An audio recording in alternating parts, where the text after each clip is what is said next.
La scène littéraire.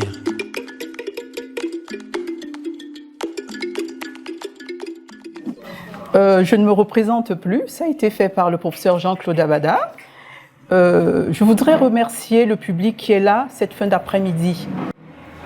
Je voudrais particulièrement remercier Madame le professeur Christine Ongene Essono, secrétaire générale de l'Université de Yaoundé 1. Je remercie également tous mes collègues qui sont présents. Je remercie mes étudiants de master et ceux que je co-encadre en thèse. Et je remercie ce public très hétérogène qui est là cet après-midi pour m'écouter.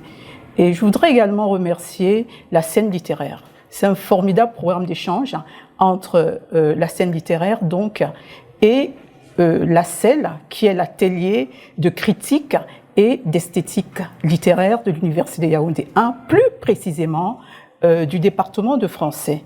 Bien, alors j'ai 60 minutes pour vous entretenir sur les littératures féminines, francophones, post-coloniales. Eh bien, je voudrais commencer par des choses qui me concernent personnellement, mon rapport à la lecture et le rapport que j'entretiens depuis que je suis toute petite avec les littératures francophones des espaces caribéens, sud-sahariens et océan Indien. Alors, je voudrais vous dire que très tôt, je me suis intéressée à l'histoire de l'esclavage et à celle de la colonisation. Très jeune, j'ai découvert les grandes figures féminines noires des Amériques, des Caraïbes et de l'Afrique. J'ai découvert Maya Angelou, j'ai découvert Toni Morrison, Angela Davis, Alice Walker, Marie Scondé, les sœurs Nardal, les oubliées de la grande histoire de la négritude, Suzanne Césaire, Christine Yandé Diop, de présence africaine. Je n'avais pas 12 ans lorsque j'ai lu assez fiévreusement La parole aux négresses d'Awatiam, édité en 1978, et La parole des femmes, essai sur des romancières des Antilles de langue française de Marie Scondé, publié en 1979, quelques années plus tard. Deux ouvrages accessibles dans la bibliothèque familiale. Et par la suite, une folle prétention m'animait. Me représenter absolument les conditions de vie des esclaves dans les plantations pendant 1, 2, 3, 4 siècles. Depuis toute petite, et c'était une obsession. C'était mon histoire. Je le ressentais déjà ainsi. Fort heureusement, certains enseignements plus tard portant sur ces questions me seront proposés à l'université. Ce fut la première issue qui me permettait de m'interroger un peu plus sur l'esclavage et la colonisation. Ce furent certainement, assurément, les prémices d'un éveil précoce d'une conscience historique chez moi.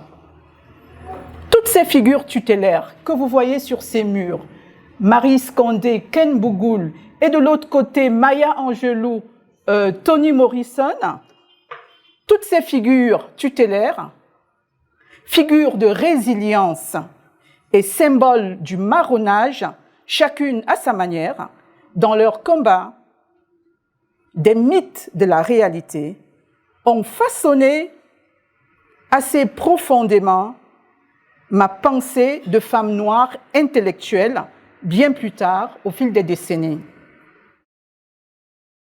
Des travaux faits sur l'entreprise de subversion, à la fois féminine et littéraire, dans les espaces francophones caribéens, préfigurent dans une certaine mesure le profil de cette conférence. Il s'est agi, il y a à peu près 11, 12, 13, 14 ans, de toute façon à maintes reprises, d'une critique que j'ai faite de la double aliénation du sujet féminin dans des contextes extrêmes, l'esclavage, la colonisation et la post-colonie.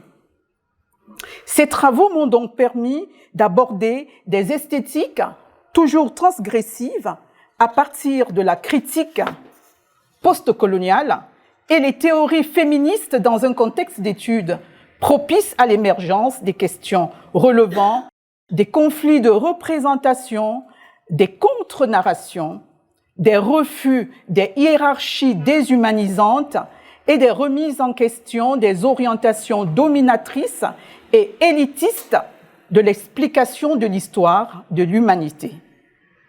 En plus des territoires imaginaires caribéens, je me suis intéressée à de nouvelles représentations littéraires et subjectivités qui m'impliquaient plus résolument dans le domaine des littératures francophones subsahariennes, domaine intimement lié à celui des études postcoloniales.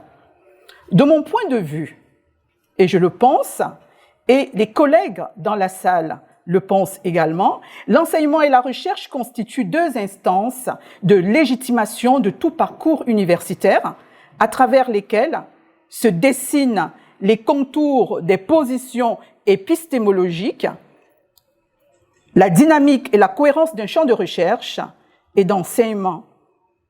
Autrement dit, le thème de cette conférence émerge d'une trajectoire universitaire qui est donc la mienne, qui découle de mes différentes postures d'enseignante-chercheur depuis l'Université de Poitiers et actuellement à l'Université de Yaoundé 1, au département de français plus précisément. La conférence porte donc sur les littératures féminines francophones en contexte postcolonial. Ce n'est qu'une première partie. J'ai répondu à un appel qu'avait lancé la scène littéraire et nous nous sommes accordés sur un cycle annuel de 3 conférences. Donc, cette première partie fait donc partie, je me répète, je m'autorise cette répétition, fait donc partie d'un cycle annuel de 3 conférences. Eh bien, le sujet sur lequel je vais vous entretenir, pas le thème, je dis le sujet écrivant et le sujet qui se trouve dans les textes, le sujet sur lequel je vais vous entretenir est à la fois féminin, francophone et postcolonial. Une identité décentrée et transfrontalière à la croisée de plusieurs épistémologies. J'ai donc 60 minutes pour vous faire comprendre de quelle manière le sujet féminin francophone postcolonial s'inscrit dans le monde contemporain avec et dans de nouvelles modalités d'être au monde. D'être au monde, trait d'union, trait d'union. Comment sa pensée se déploie-t-elle pour sortir de l'état permanent de disjonction avec ses espaces de vie symboliques et ses imaginaires en conflit afin de s'ouvrir aux possibilités de recréation, une deuxième création, de recréation, de restauration ou de réparation de ces liens avec le monde.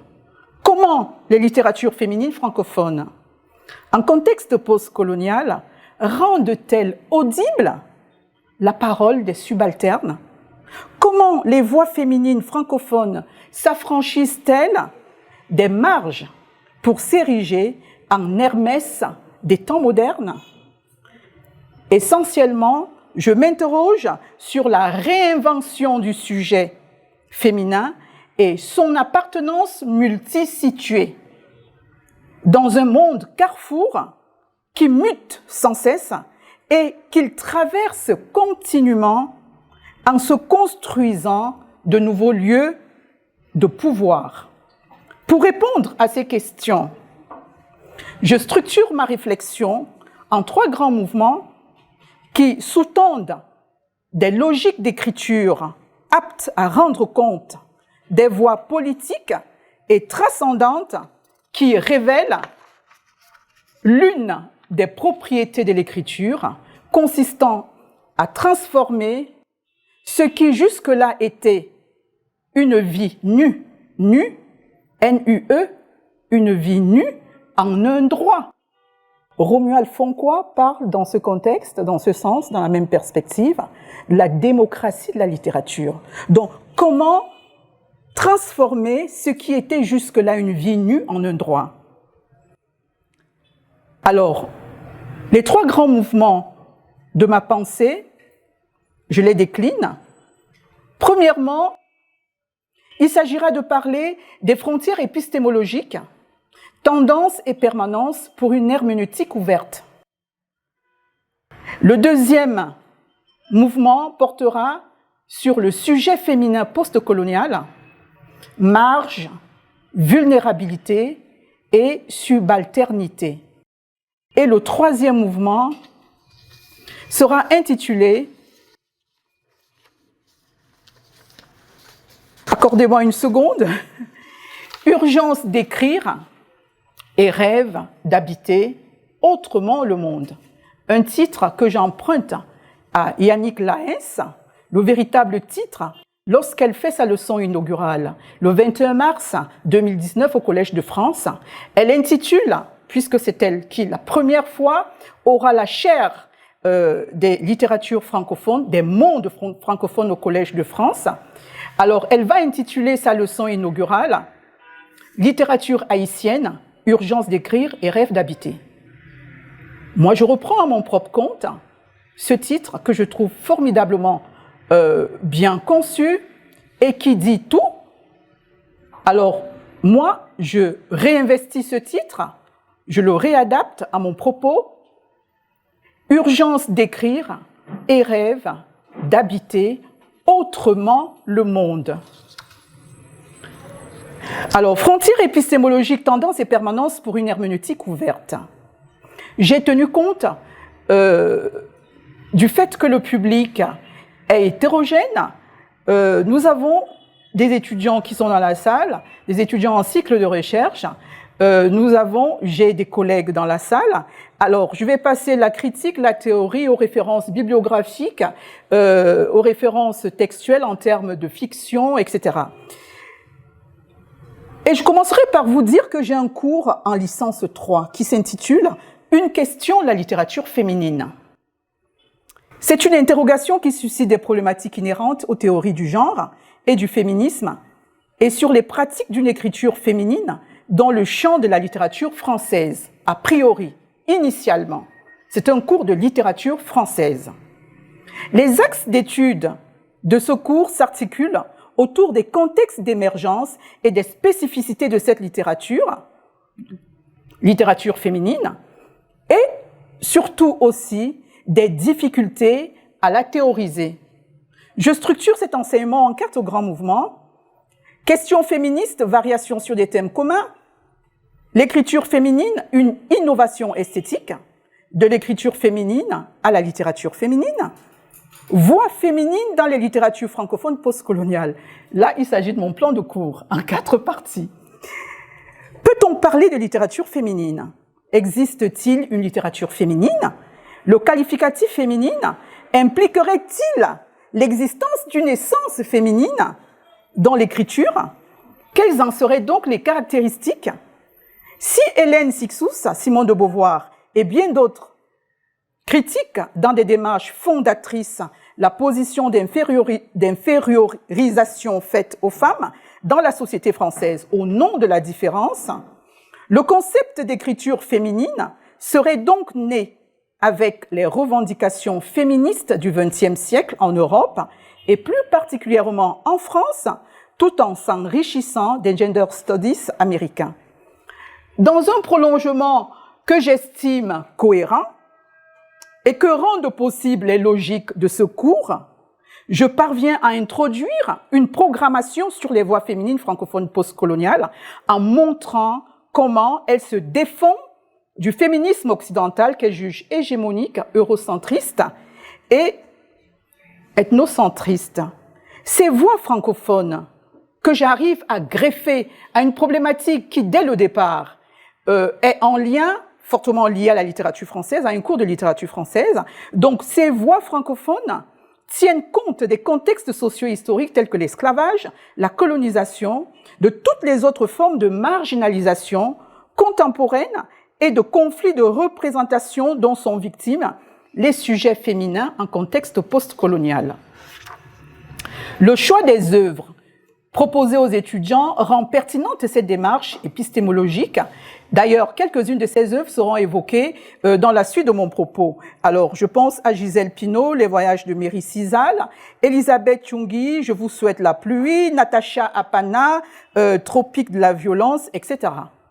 Par ailleurs, en Master 2, j'ai la charge d'un séminaire sur les études postcoloniales et les littératures francophones. Deux univers de discours qui entretiennent des rapports étroits.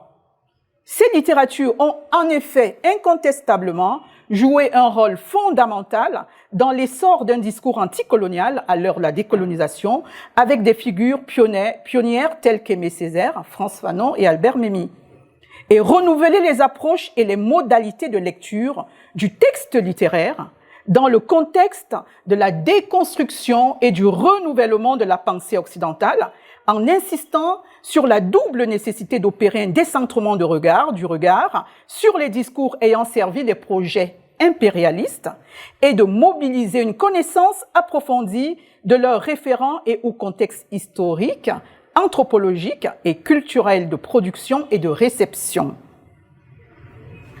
À partir, par exemple, de la lecture du discours sur le colonialisme d'Aimé Césaire, de l'orientalisme d'Édouard Saïd, donc le texte fondateur des études postcoloniales, et les damnés de la terre de France Fanon, et de nombreuses autres références bibliographiques, il s'agit de découvrir comment les textes francophones invitent à sentir, à penser et interroger dans leur singularité et leur diversité.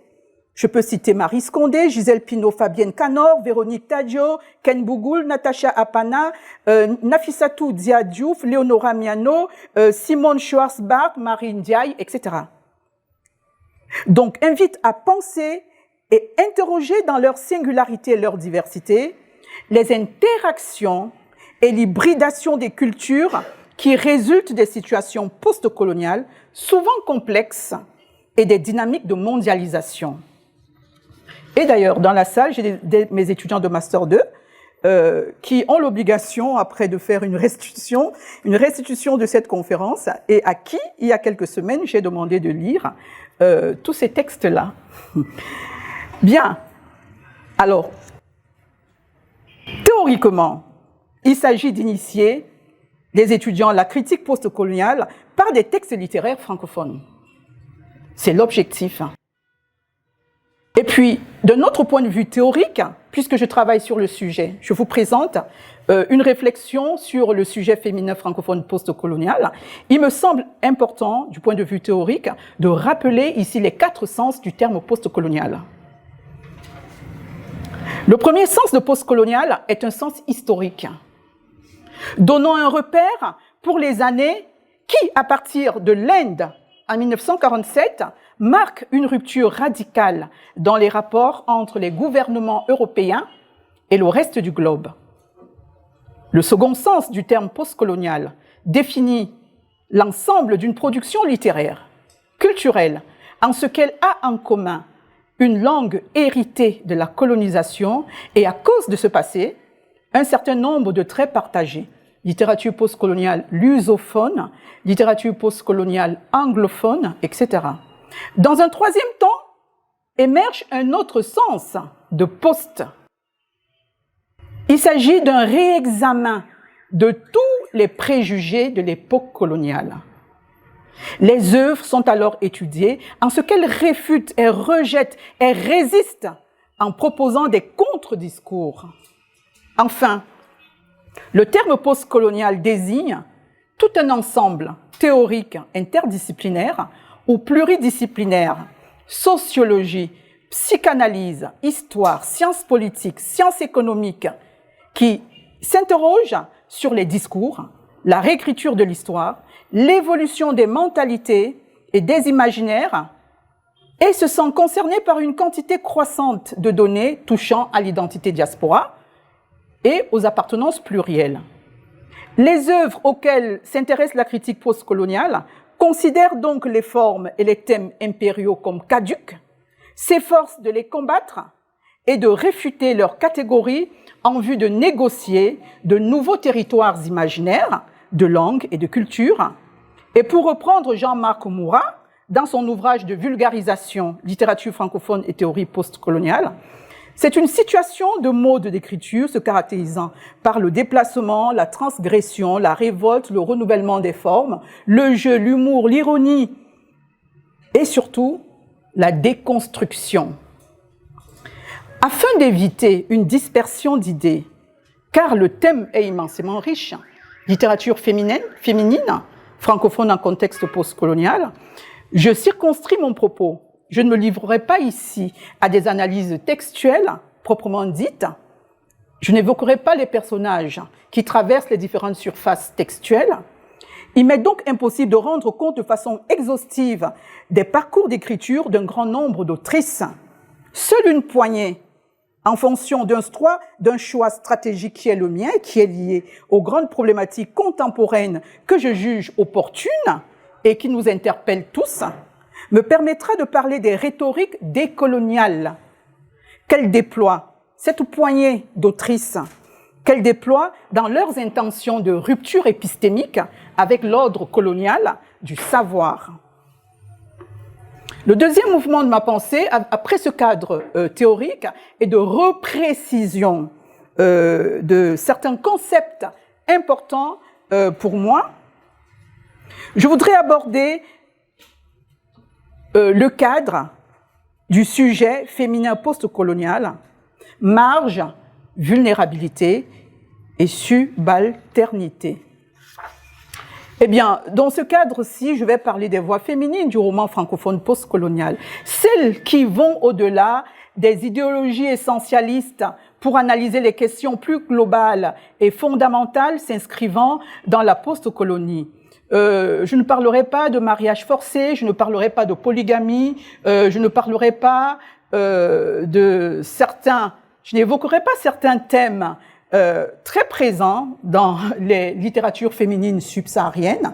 Je parlerai surtout des thèmes contemporains de façon globale qui interpellent les trois espaces, c'est-à-dire qui autrefois avaient été liés et reliés par l'esclavage et la colonisation, dont les Amériques, les questions de diaspora, les questions de frontières, l'Europe, l'Afrique, les questions de violence aussi, et d'autres questions.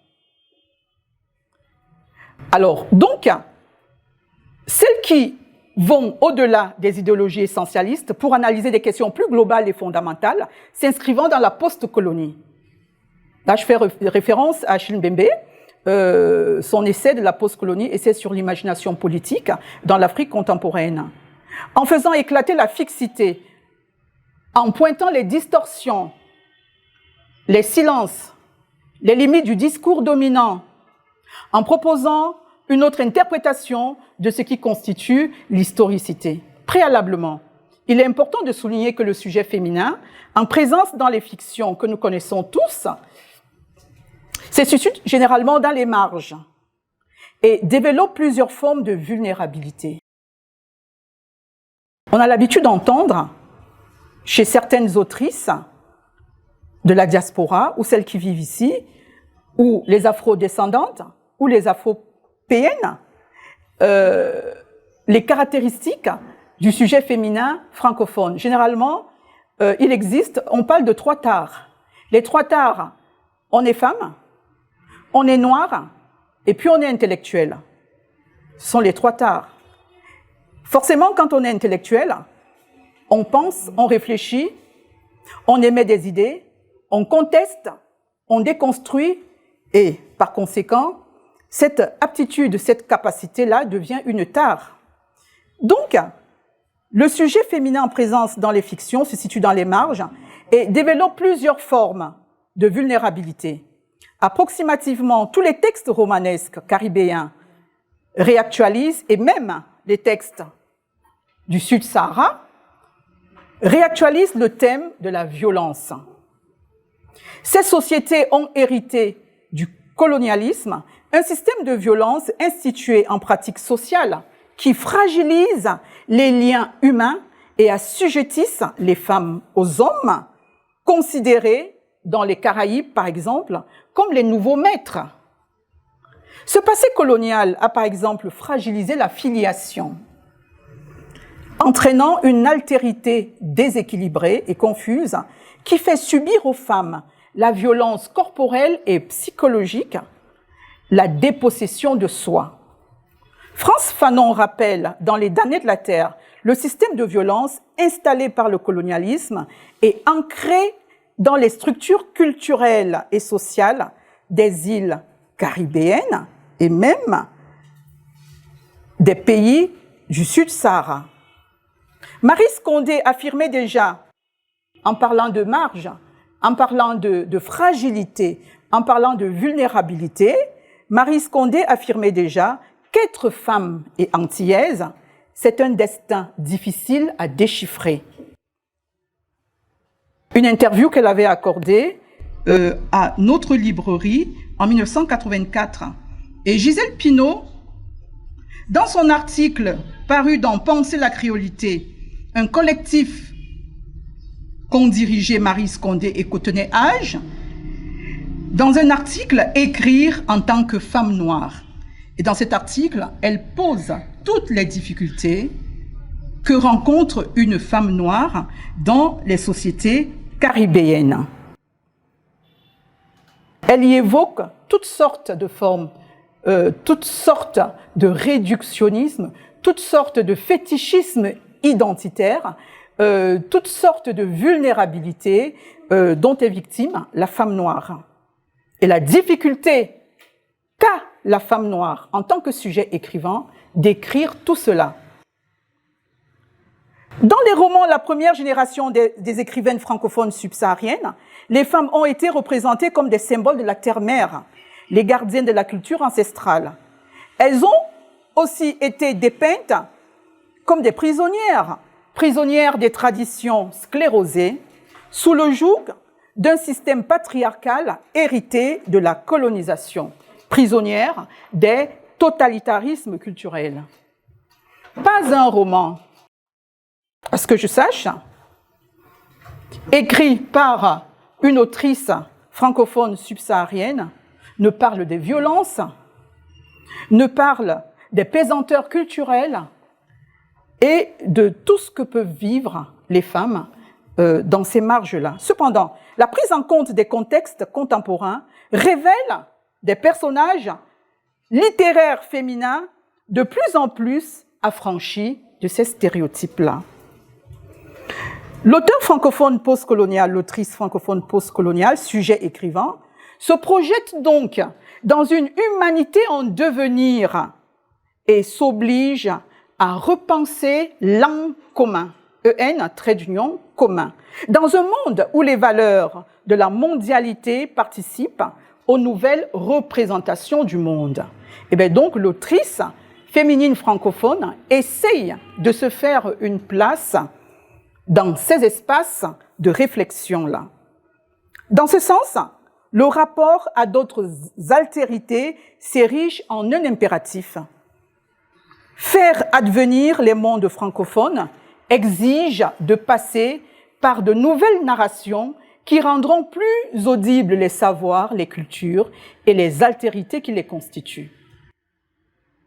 Donc globalement, dans tous ces espaces sud-sahariens, caribéens, la femme, pendant des siècles, a toujours vécu dans les marges, dans les périphéries, a toujours été vulnérable,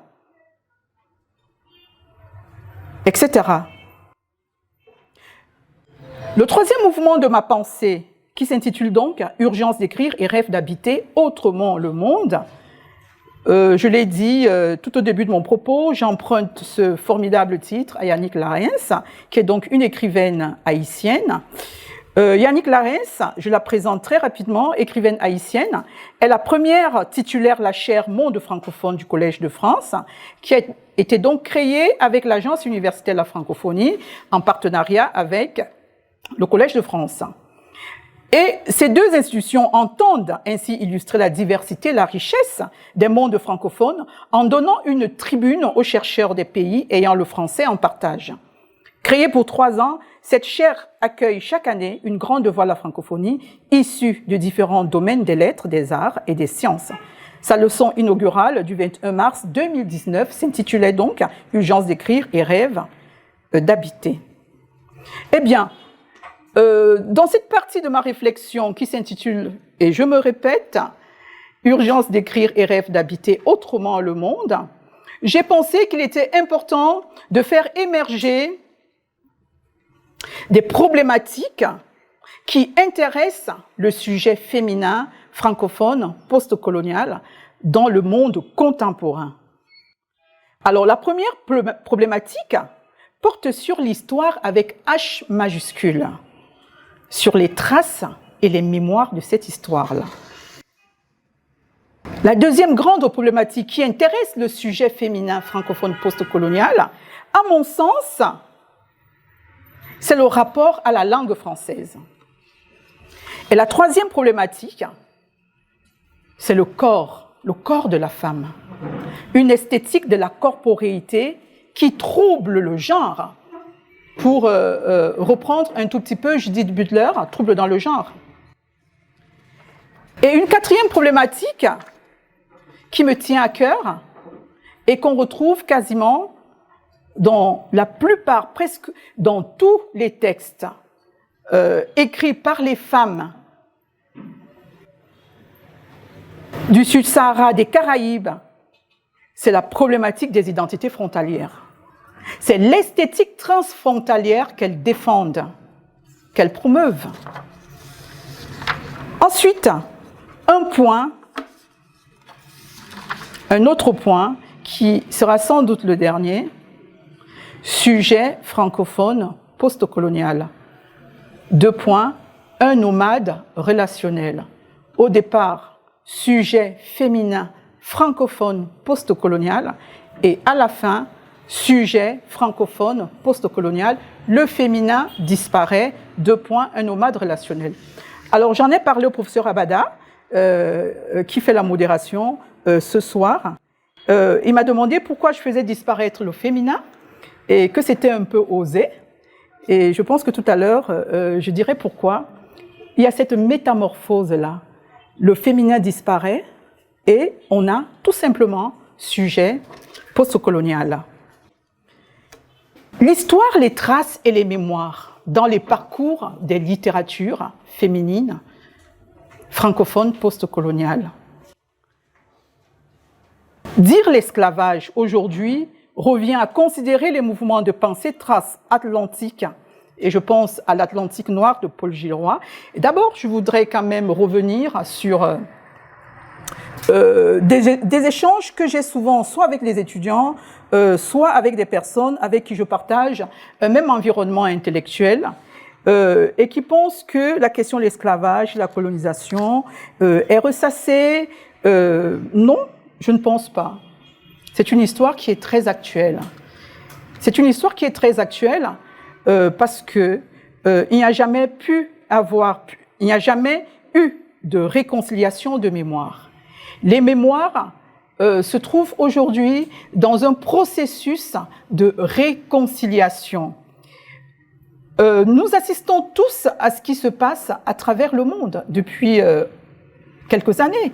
Les revendications qui font trembler toutes les parties du monde en rapport avec des questions de racisme, en rapport avec des questions de ségrégation, même si ce n'est pas officiel, en rapport avec des questions liées à la relecture de l'histoire et surtout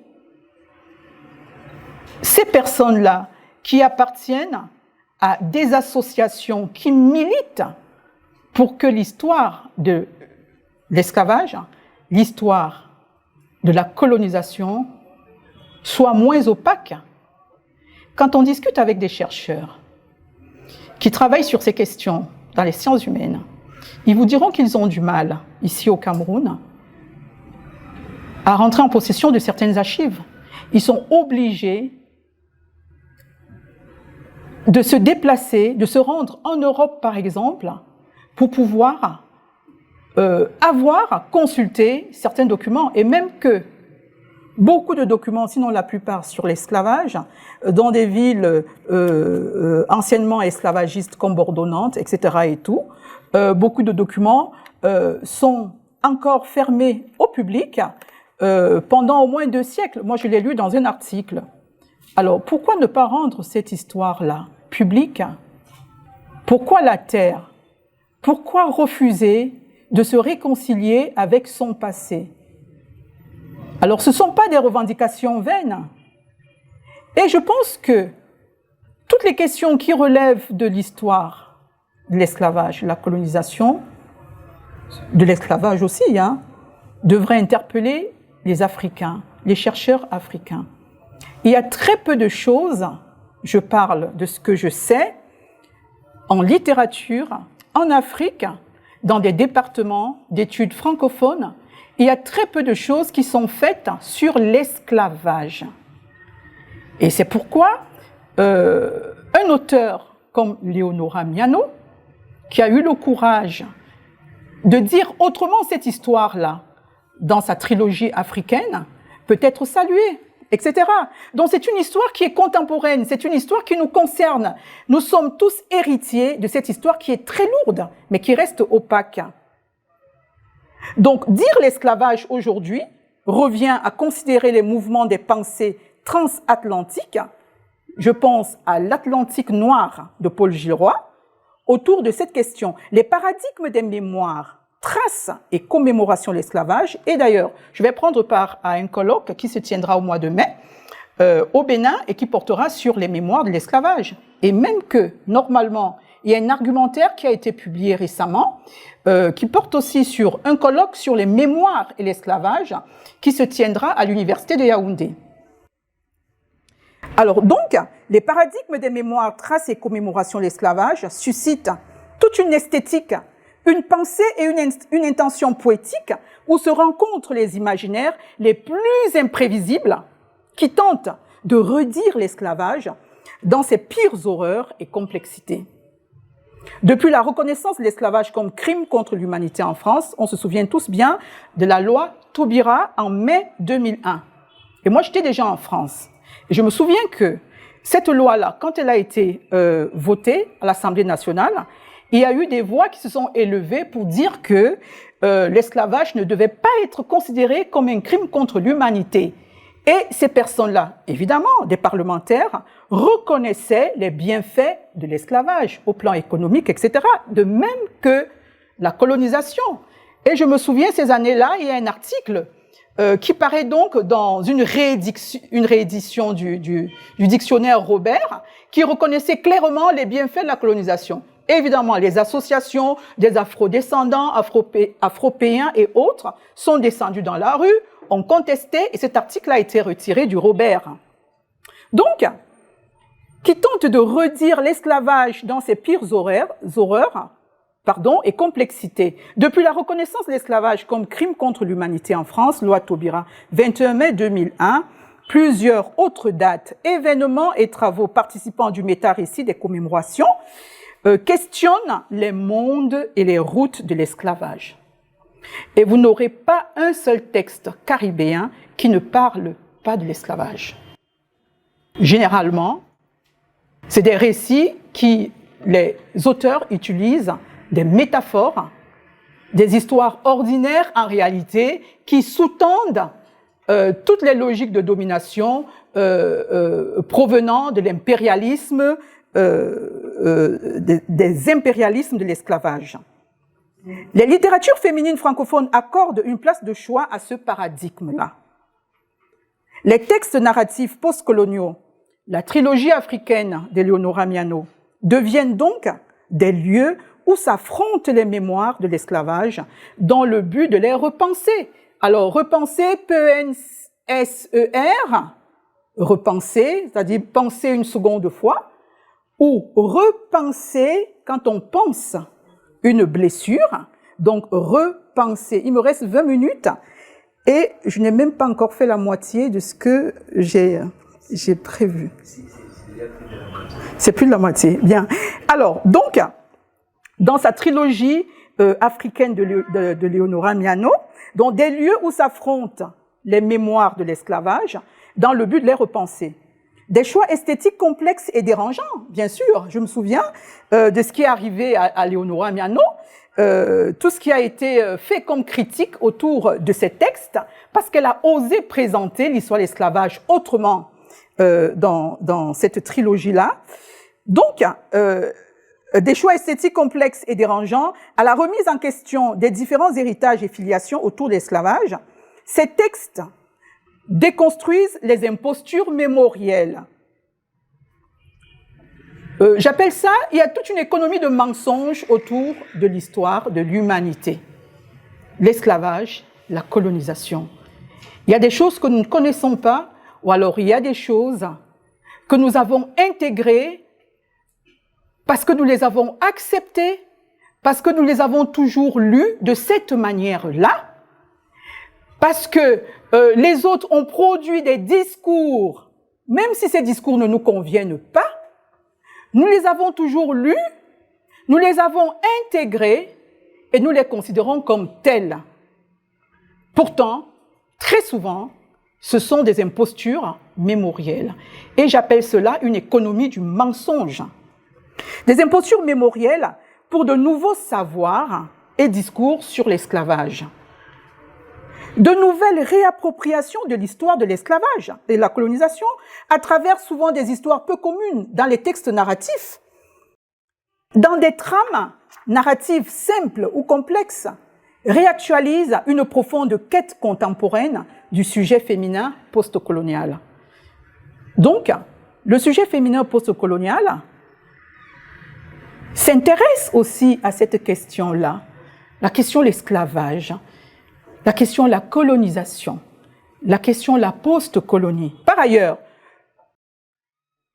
toujours dans la perspective de la réécriture des mémoires ou alors l'affrontement des mémoires, je pense au projet Fest Africa, une résidence d'écriture qui a réuni à Lille un certain nombre d'écrivains africains autour de Noki Djenadum, Rwanda, écrire par devoir de mémoire.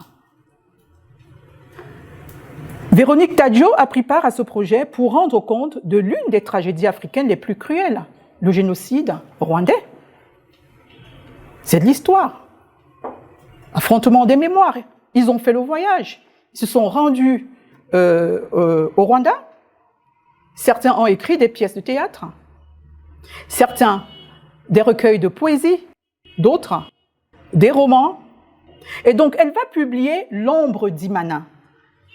Voyage jusqu'au bout du Rwanda, Actes Sud, 2005. Elle se pose cette question. Dans la nuit de l'aveuglement absolu, qu'aurais-je fait si j'avais été prise dans l'engrenage du massacre? Je partais avec une hypothèse, écrit Véronique Tadjo. Ce qui s'était passé nous concernait tous. Ce n'était pas uniquement l'affaire d'un peuple perdu dans le cœur noir de l'Afrique. Oublier le Rwanda après le bruit et la fureur signifiait devenir borgne, aphone, handicapé. C'était marcher dans l'obscurité en tendant les bras pour ne pas entrer en collision avec le futur. De Véronique Tadjo à Yannick Laens, écrivaine haïtienne, enseignante à l'École normale supérieure de Port-au-Prince, les problématiques mémorielles se rapprochent. Je pense à La couleur de l'aube, qui redit l'histoire d'Haïti. Et dans la salle, il y a Madame Messine Ndouga Elvine, qui a fait un mémoire de Master 2 sur le malaise des mémoires chez Yannick Laens. Donc, Yannick Laens redit l'histoire d'Haïti. Et dans redit, réinvestit, se réapproprie. C'est une quête. Ce texte, à mon avis, est l'expression la plus extrême des malaises des mémoires. Je pense à Elisabeth Tchungi. Je vous souhaite la pluie. Bamako Climax, qui s'intéresse aux problèmes de terrorisme et de guerre. Elle est journaliste, elle est écrivaine. Terrorisme et guerre renvoient à l'histoire, aux mémoires.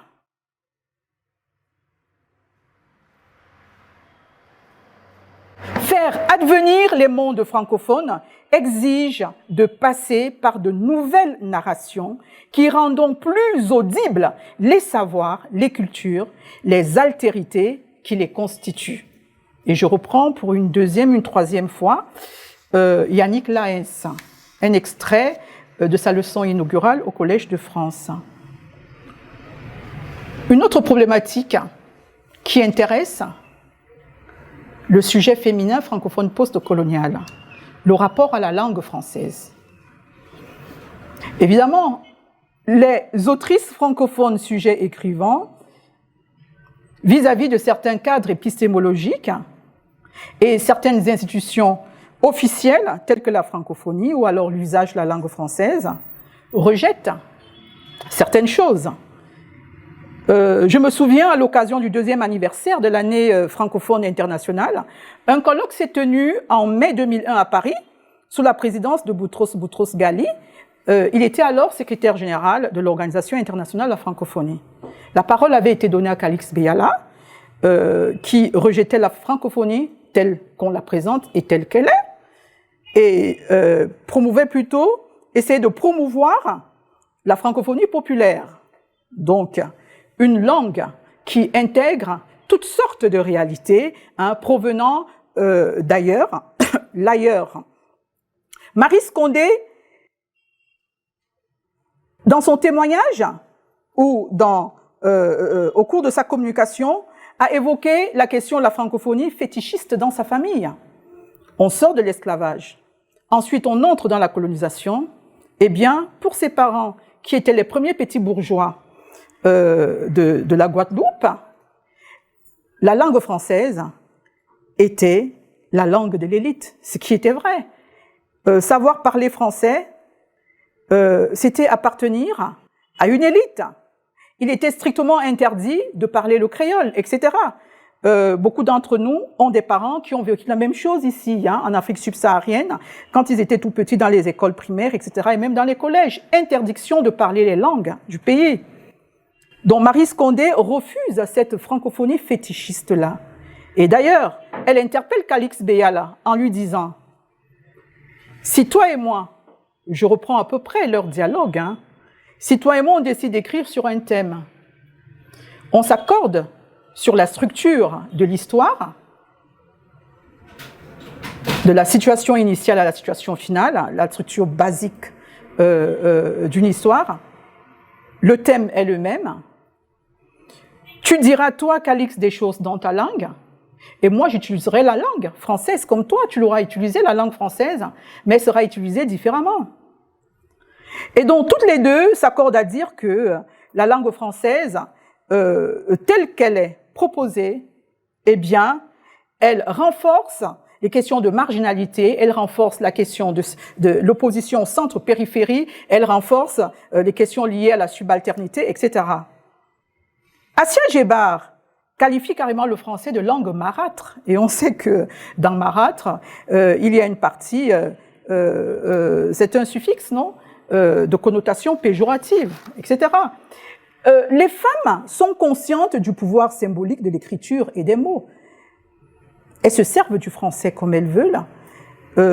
Certains parlent de la cacophonie dans les textes de Calix Beyala.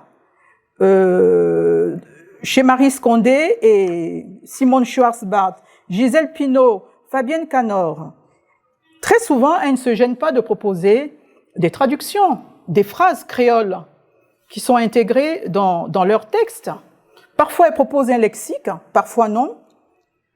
Donc, elles jouent avec la langue, elles transgressent les frontières, elles se moquent de la langue, etc.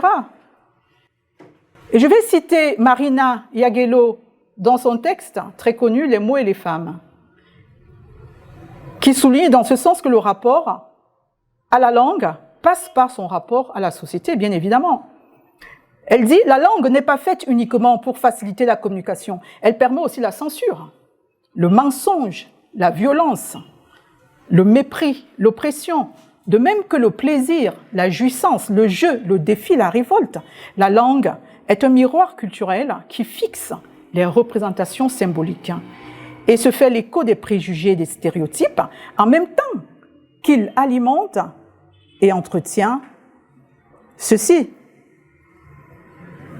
Et donc, chez Marie Scondé, chez Véronique Tadio, chez toutes ces femmes qui écrivent, je pense que l'écriture, l'usage de la langue, est un haut lieu de résistance. Une esthétique de la corporéité qui trouble le genre. Tous ces textes parlent du corps de la femme. Le corps de la femme. Alors, dans un article que j'ai écrit, à l'occasion d'un colloque avorté qui devait donc porter sur Africana, femmes et formes de pouvoir, à Lausanne il y a 2 ans, et qui avait été organisé par le département de français de l'Université de Lausanne, coordonné par Christine Lequelec. Eh bien, j'avais proposé une communication qui portait sur les dialogues des corps ou l'érotisme au féminin, du mutisme à la parole transgressive et au lieu de pouvoir, dans Anthologie du plaisir, dirigée par Leonora Miano.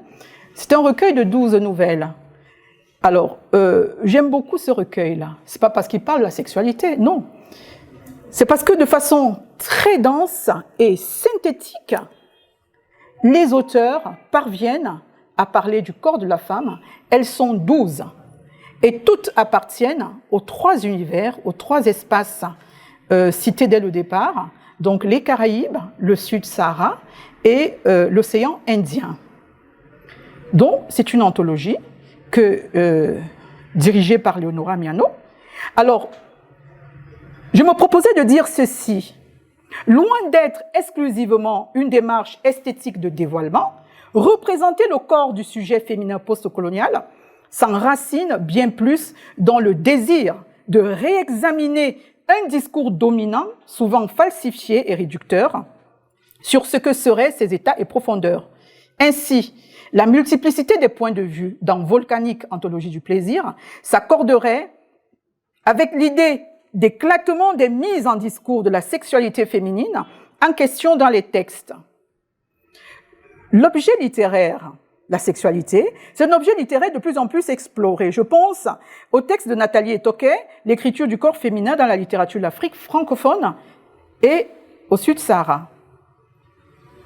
Je pense au texte, à l'ouvrage dirigé par Flora Biamina, Discours et sexe dans les littératures francophones d'Afrique, vers un changement de mentalité. Eh bien, la sexualité féminine dans les littératures francophones féminines engage aujourd'hui des questionnements qui sont liés à plusieurs catégories de savoir. Je pense à Michel Foucault dans son Histoire de la sexualité en 1984, à Gaël Rubin dans Surveiller et jouir, Anthropologie politique du sexe, qui propose des outils d'analyse novateurs pour comprendre le fonctionnement de la sexualité féminine, celle qui trouble le genre. On peut être femme jusqu'à ses 10 ans, 12 ans, 15 ans, et puis après, on décide de devenir un homme, etc. Donc, il y a vraiment un trouble dans le genre. On peut avoir une identité masculine à sa naissance, et puis à 25 ans, on devient une femme.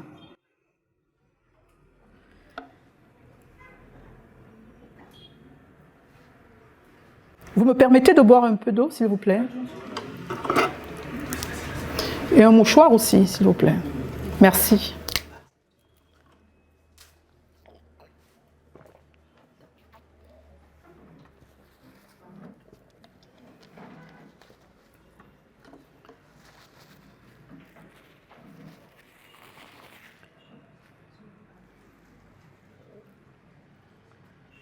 Alors, pour comprendre le fonctionnement de la sexualité, ou plutôt des sexualités féminines, parce que ce recueil de nouvelles est très révélateur.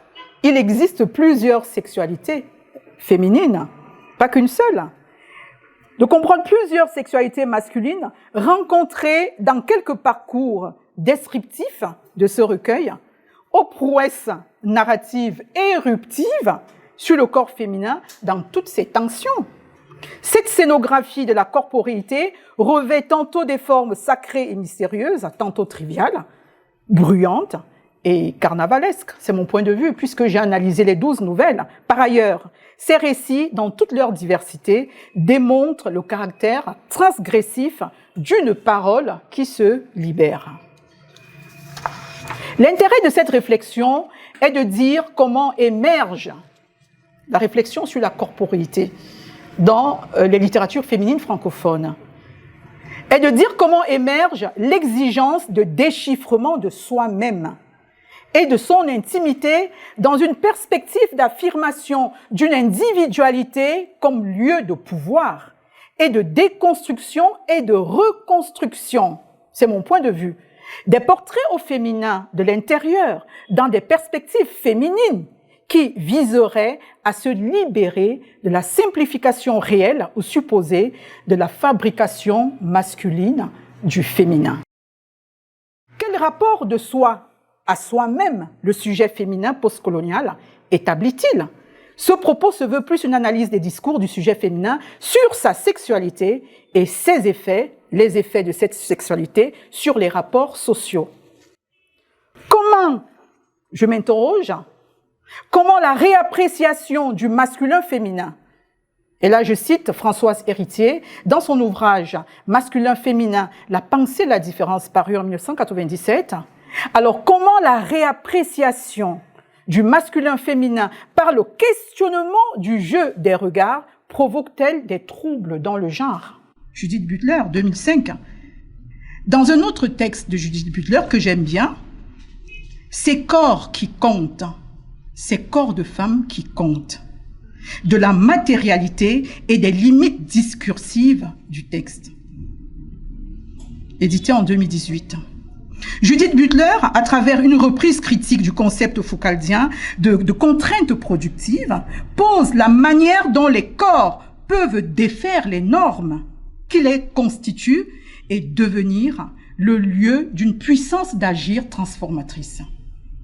Dans ce sens, si la sexualité du sujet féminin francophone en contexte postcolonial est porteuse d'injonctions normatives, ce recueil de nouvelles, à mon avis, suggère donc une autre économie des corps et des plaisirs des femmes. Le quatrième point qui rentre dans Urgence d'écrire et rêve d'habiter autrement le monde, il y a la grande problématique des identités frontalières et l'esthétique transfrontalière. Et je me pose cette question. En quoi les frontières participent-elles de la déconstruction des savoirs et des imaginaires dans les littératures féminines francophones en contexte postcolonial? On sait que la frontière est palimpseste. On sait que c'est une sorte de manuscrit, le palimpseste, où les traces de négociations politiques et culturelles se superposent chaque fois. On sait également que la frontière est un lieu dynamique. Elle ne constitue pas seulement l'héritage de rapports de force.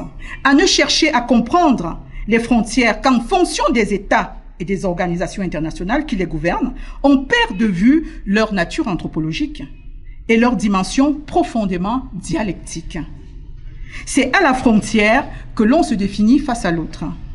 Dans un processus qui est toujours mouvant, la frontière se lit à la fois comme un outil de fabrication des identités et support de la consolidation des appartenances au croisement des imaginaires, des critères culturels, historiques et politiques.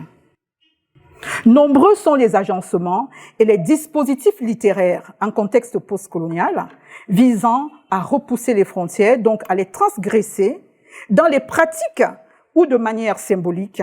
La plupart des frontières actuelles dans les ex-colonies ont été instaurées arbitrairement par les colonisateurs, cela va sans dire, c'est une évidence.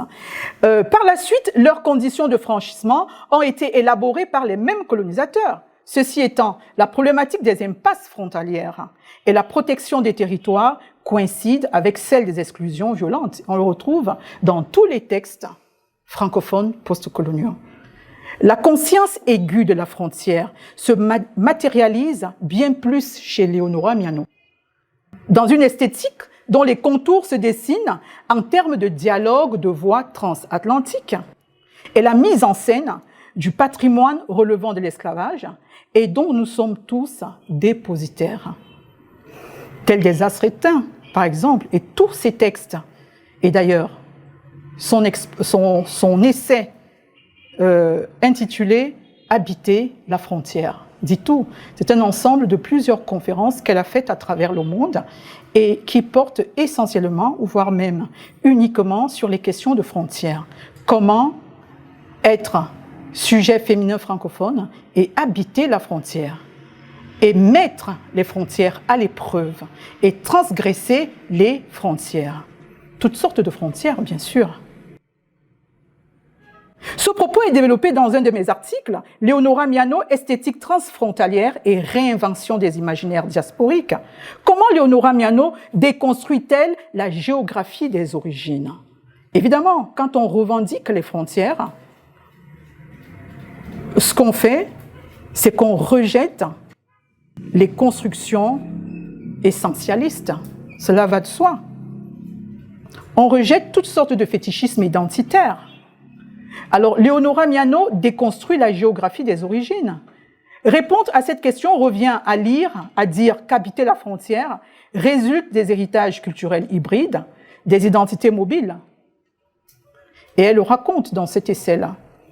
Toute petite, elle a lu Aimé Césaire, elle a lu Richard Wright, elle a lu, et toutes ces lectures, toutes les rencontres qu'elle a effectuées, les cours de chant de jazz qu'elle a pris à Paris, tout ce qu'elle a pu faire durant son parcours avant la gloire, elle s'en est servie dans ses romans. Comment pouvez-vous lire Léonora Miano, déchiffrer la structure des textes de Léonora Miano, si vous n'avez pas lu des choses importantes sur le jazz? Vous ne pourrez pas.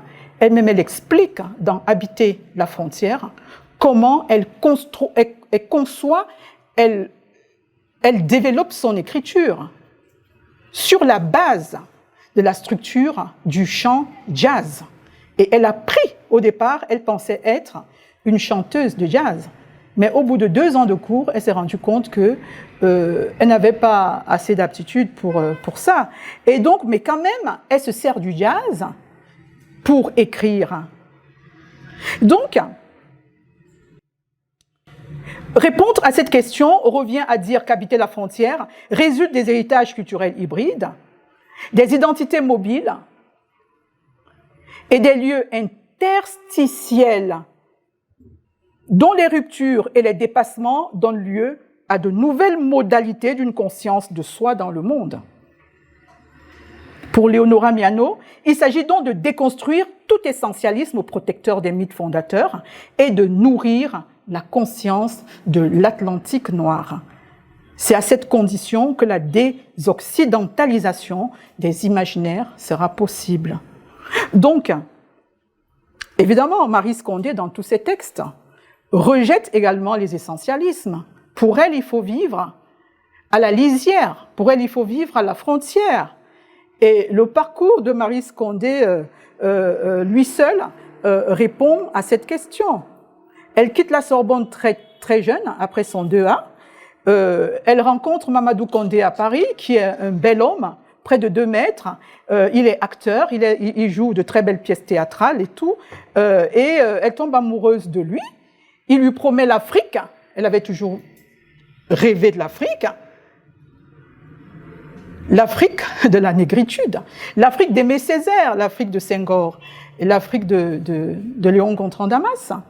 Alors, elle déménage de Paris, elle arrive en Guinée, à Conakry, avec ce mari qui est beau, qui est intelligent, mais qui est issu d'une famille de polygamie, qui a plusieurs frères, et donc il n'a pas de vie en tant qu'individu, parce que la vie est communautaire.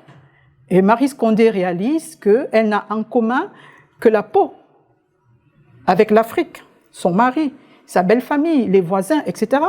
Évidemment, ça va très vite se solder par un divorce. Et Maryse Condé va faire le tour de l'Afrique, journaliste, enseignante dans les collèges privés, lycées. Elle va faire la Côte d'Ivoire, le Sénégal, le Ghana, elle va travailler à BBC, etc. Et puis elle va retourner en France. Elle va terminer sa thèse de doctorat. Mais elle n'est pas reconnue en France. La France la méprise un tout petit peu, je reprends ses dires. elle va s'exiler, va commencer à écrire, elle va connaître la notoriété, elle va s'exiler aux États-Unis, elle aura un très bon poste à l'Université de Columbia, elle va y rester pendant de nombreuses années, indépendantiste jusqu'à ce jour.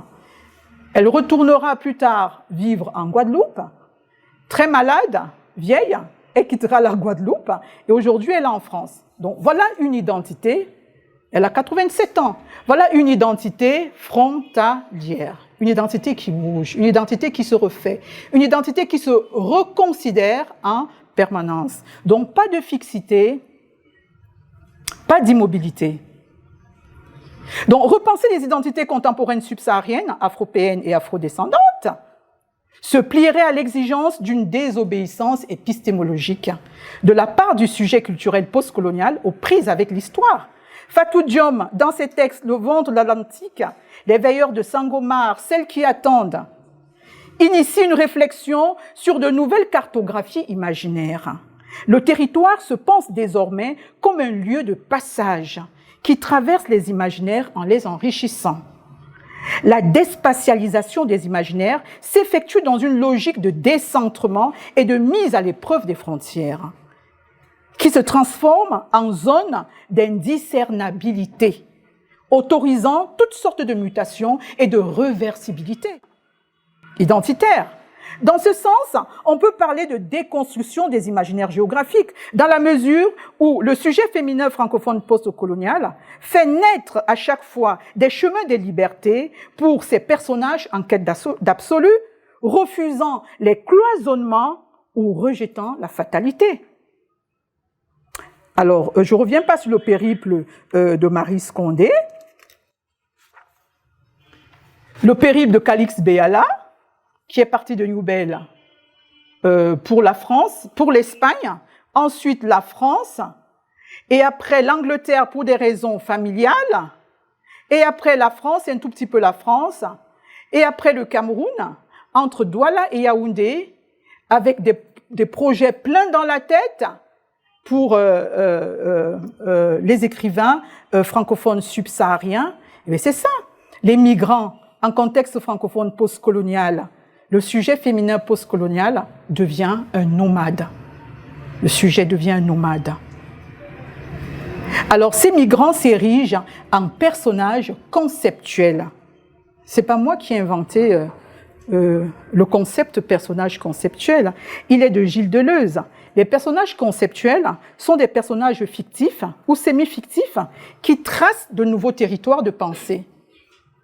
Et tout à l'heure, quand je parlais de nomade, évidemment, vous connaissez le nomade, mais tout à l'heure, quand je parlerai du nomade relationnel, eh bien là, c'est un nouveau personnage conceptuel que j'ai essayé d'initier et qui fera l'objet d'une prochaine publication. Alors, ces migrants brouillent les lignes et fissurent les identités, les frontières. Leur rêve de l'ailleurs et leurs itinéraires transforment les frontières en ouverture du monde. Ils deviennent des personnages, ils deviennent des corps frontières, ils deviennent des corps carrefours, comme dit le professeur Jean-Claude Abada. De même, au gré des vents de l'histoire, le sujet féminin francophone postcolonial dont il est question est porté vers des espaces qui matérialisent les déambulations et l'éloignent de plus en plus de la francophonie, par exemple, institutionnelle, dans la mesure où il ressent le besoin d'un équilibre dans la déconstruction des lignes idéologiques. Il se lie comme un nomade intellectuel. Il refuse tout réductionnisme rigide et se définit à la fois dans l'errance et la résidence. Et je pense au titre de l'ouvrage que j'ai co-dirigé avec le professeur Ongba, Francophonie nomade, déterritorialisation, reterritorialisation et enracinérance. Je n'ai pas inventé enracinérance. Ah ben, le concept est de Jean-Claude Charles, écrivain haïtien. La cinquième problématique, très récurrente, et que j'initie, que j'ai senti pendant mon parcours de chercheur, j'ai senti le besoin de réconcilier à la fois Kenneth White, auteur de l'Esprit nomade, avec Gilles Deleuze, qui reprend le concept de nomadisme intellectuel, et Édouard Glissant, qui a écrit La philosophie de la relation. Donc j'ai senti le besoin de mettre ces trois-là ensemble pour envisager,